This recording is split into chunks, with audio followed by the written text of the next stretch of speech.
Hey, does it seem like it's taking you a long time to get to your license? Well, on this week's episode of ARE Minority Connect, we're going to talk about finish your race. I like to think about this path to licensure as a big race, and it's not a sprint, but a marathon.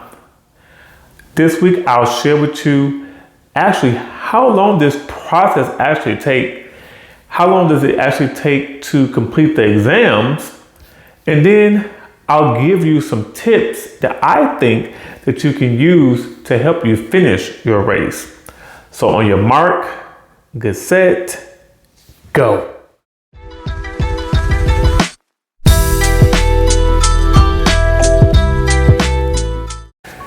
Yo, welcome back to ARE Minority Connect.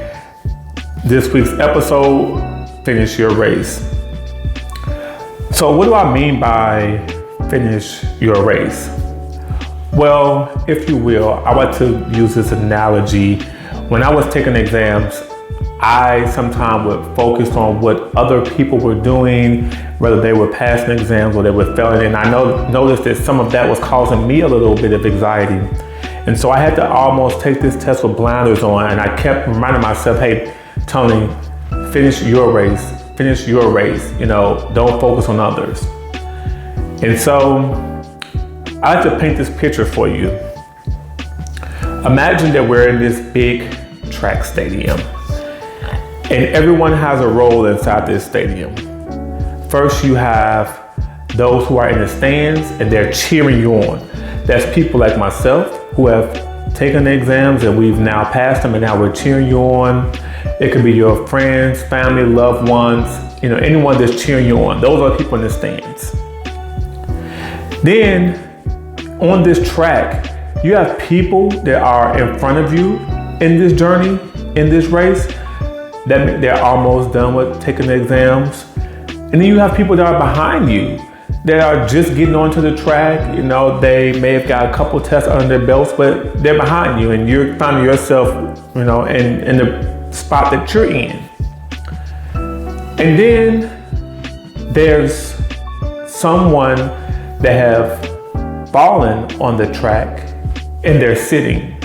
And then lastly, there's those who have fallen, gotten back up, and they've now went to the sidelines. Those are the people who we really want to talk to and really encourage to finish their race. So hopefully by the end of this video, some of you who have maybe fallen down and just sitting on the track, or some of you that have gotten off the track, will be encouraged to actually get back on the track and finish your race.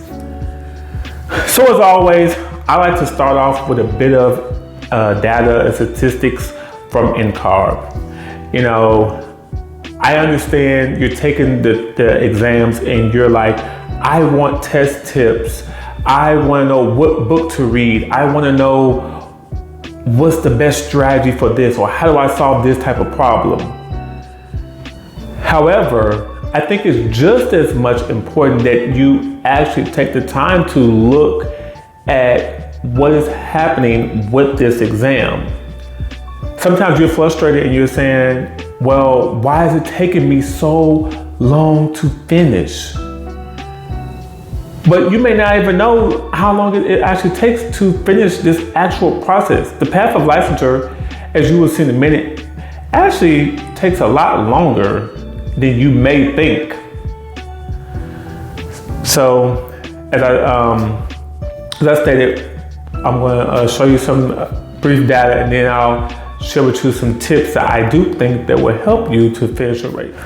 So, as you can see in this first chart, those who identify as Asian actually finish the path to licensure the fastest at 12.6 years. 12.7 years. Then those who are in our other group, they don't necessarily identify in one of the major ethnic groups. They actually finish the exams in 12.8 years. Those who identify as white, 12.9 years. Our Hispanics, they're finishing at 13.6 years. And then lastly, our African Americans, which is at 13.8 years. Again, as a perspective as an African American myself and someone who has taken the exams, I do know that this was surprising to me when I found out it takes about 13 years. I would like to point out this is actually down from as high as 16 years, as you can see back in 2018. So the numbers have improved for African Americans. But I actually started to ponder, and I looked at my own journey and thought about the time I spent in school and out of school and getting my hours. And yeah, it lined up to about that amount of time. And that's why I say, looking at some of these numbers, it's important to just be aware. So when you're thinking, oh, well, this is taking me a long time. Again, this process is a sprint. This process is a marathon and not a sprint. And so, yes, it can take that amount of time. Now, next, I want to show you and talk to you about how long it actually takes for one to complete the ARE exams themselves. So as you can see in this chart, regardless of racial background, it takes about 2.7 years on average for candidates to pass all 6 divisions.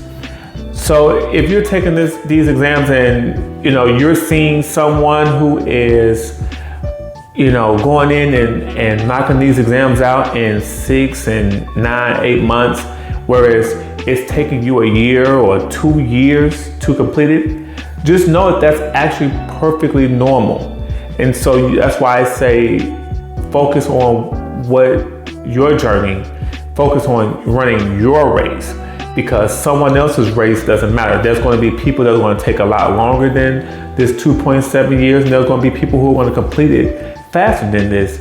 But just know that statistically, it does take about 2.7 years to pass all 6 divisions of the exam. All right, so now I'm going to share with you 8 tips that I think will help you to be successful in finishing your race. Number 1, I want you to just breathe and relax. This process, the path to licensure, can be very stressful and time consuming.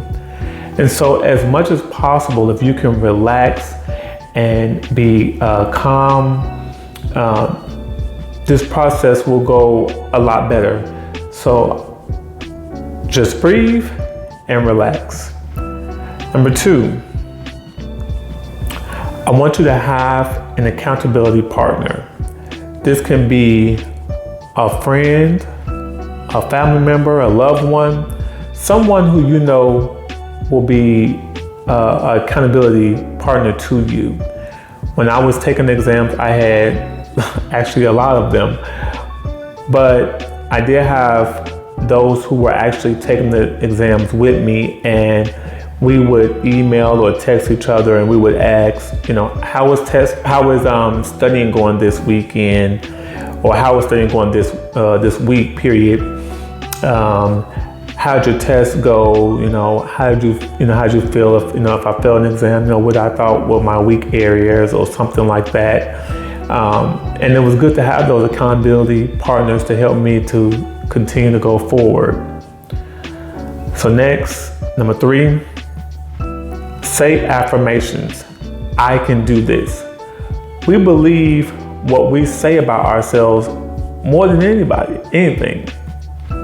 So the more you tell yourself, I can do this, the more confidence you will have, and you will build up as you prepare to actually go and sit in for the exams.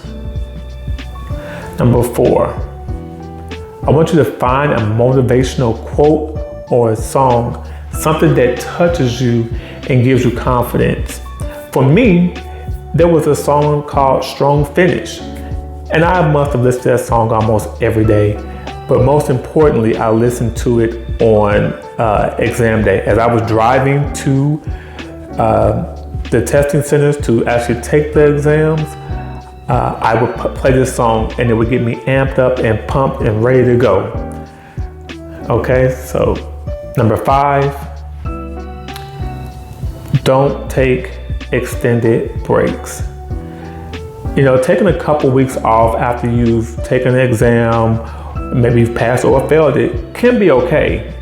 But you don't want to get into a time where you're taking extremely long extended breaks, because the more you take those breaks, the harder it is for you to get motivated to continue studying, which will, mess up your motivation for continuing going forward with this whole process. So it's okay to take a small break, but don't take, anything that's long and extended.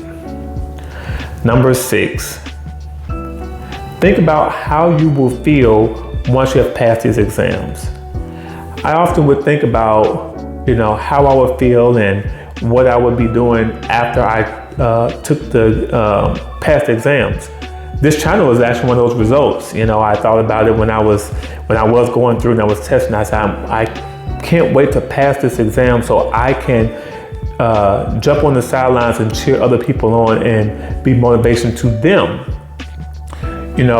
Like I stated in my first video, there are a lot of YouTube channels out there that they describe how to solve certain equations or picking out materials, or those are very good test taking tools to help. But what I did not find was something and somewhere where I can go that was telling about motivation. When I was having those days that I wasn't feeling motivated, there was not a lot of places I could go to. And so I thought about it. If I can create a channel that will help and motivate others when they're feeling less motivated, that would be great. So yeah, just think about how great it's going to be and how it's going to feel once you actually pass all your exams.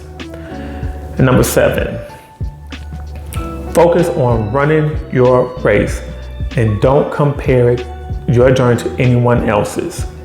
Again, we have to look at this as like taking the exams with blinders on, not looking to the right or to the left.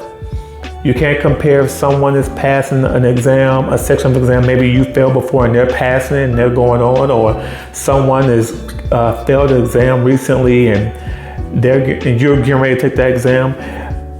You can't focus on those things, because it can also cause you anxiety, because you could be thinking like, well, what is this person doing? Why did they pass and I couldn't? Or you might say, oh, that person just took the exam and failed and they studied a long time. Am I going to be prepared to go? I don't know if I'm going to be ready. So it's good to just focus on what you are doing, how you're running your race, and how you're going to complete and pass that finish line.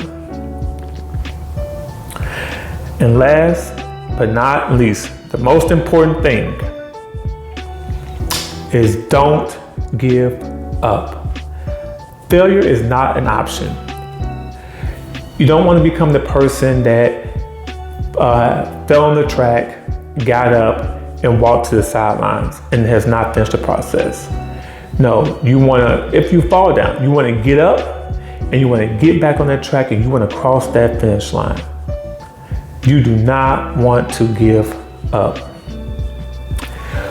Well, folks, that's all I have for this week on ARE Minority Connect. I hope that this was encouragement and motivation for you as you complete this journey, as you try to finish your race.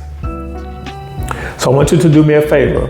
I want you to like this video. I want you to subscribe to my channel, because I'm going to come out with more motivational and more tips, test-taking tips on here. But more importantly, I need for you to share this with someone, because you know someone else who is struggling with taking the exam, someone who may not is not having a good time, or who is struggling. And so share this with them, and hopefully they can get encouraged as you got encouraged today. Until next time, peace.